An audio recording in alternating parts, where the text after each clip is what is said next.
हमें इस क्वेश्चन में गिवन है एक सर्कुलर रिंग जिसका radius capital R and mass capital M is equals to 2 kg।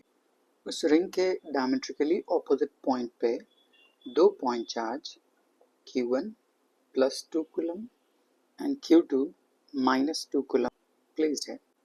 अगर वो रिंग किसी रफ इंक्लाइन प्लेन पे इक्विलिब्रियम में है in the presence of uniform electric field E, then magnitude of electric field E कितनी होगी हमें कैलकुलेट करना है। ग्रेविटी की वैल्यू 10 मीटर पर सेकेंड स्क्वायर गिवन है।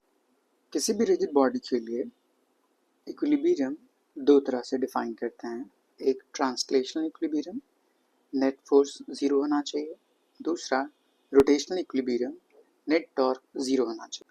सो इसके लिए इस डायग्राम को रीड्रॉ कर लेते हैं। लेट्स से ये एक सर्कुलर रिंग, उस सर्कुलर रिंग के डायमेट्रिकली ऑपोजिट पॉइंट पे दो point charge minus 2 coulomb and plus 2 coulomb placed on incline plane inclination 30 degree. अगर ये रिंग इक्विलिब्रियम में है in the presence of external electric field which is acting vertically upward, so इस E की value कितनी होगी हमें कैलकुलेट करना है।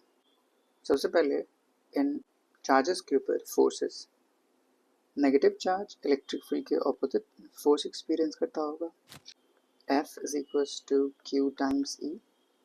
Positive charge same direction of electric field, surface पे रफनेस, उसके वजह से फ्रिक्शनल फोर्स, एंड स्ट्रिंग का mass concentrated at centre of mass mid point पे, सो उस पे vertically downward force of gravity.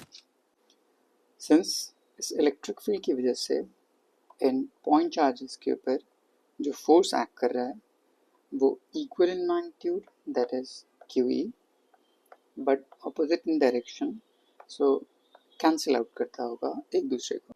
सो उसके बाद remaining force friction and mg, उनके component along this incline plane एक दूसरे को बैलेंस करते होंगे।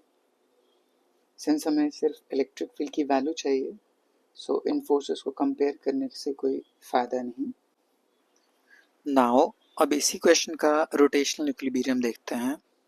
सिंस इस रिंग के ऊपर तीन डिफरेंट पॉइंट पे फोर्स एक्ट कर रहा है, लोएस्ट पॉइंट पे friction as well as due to electric field, mid point पे ग्रेविटी की वजह से, एंड टॉप मोस्ट पॉइंट पे इलेक्ट्रिक फील्ड की वजह से।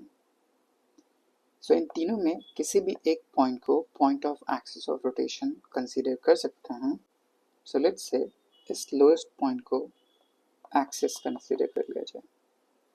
सो उसके रिस्पेक्ट में दो पॉइंट पे फोर्स बच गया, एक टॉप मोस्ट पॉइंट उस पे फोर्स QE, उसके दो कंपोनेंट, एक along this plane along incline plane, so ये एंगल हो जाएगा 53 डिग्री।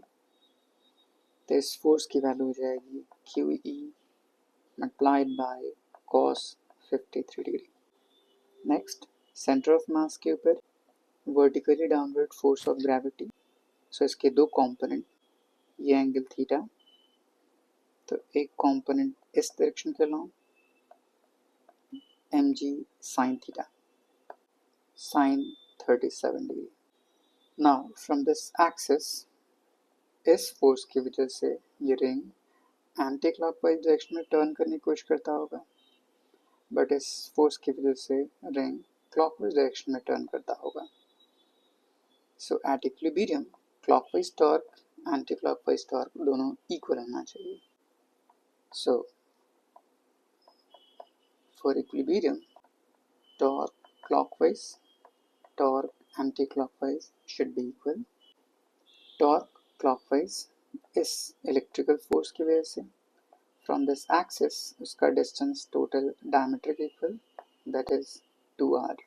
सो इसकी वैल्यू आ जाएगी force into perpendicular separation that is QE cos 53 3/5 perpendicular distance 2r is equals to torque anti-clockwise mg का component sin 37, axis of rotation से r distance पे anti-clockwise direction. So mg sin 37 3 by 5 perpendicular distance r. So 3 by 5 cancel out, r cancel out, तो ये value आ जाएगी E is equals to mg divided by 2q. अब सारी values को substitute कर लेते हैं. Mass is 2, gravity is 10, 2, charge is 2 coulomb.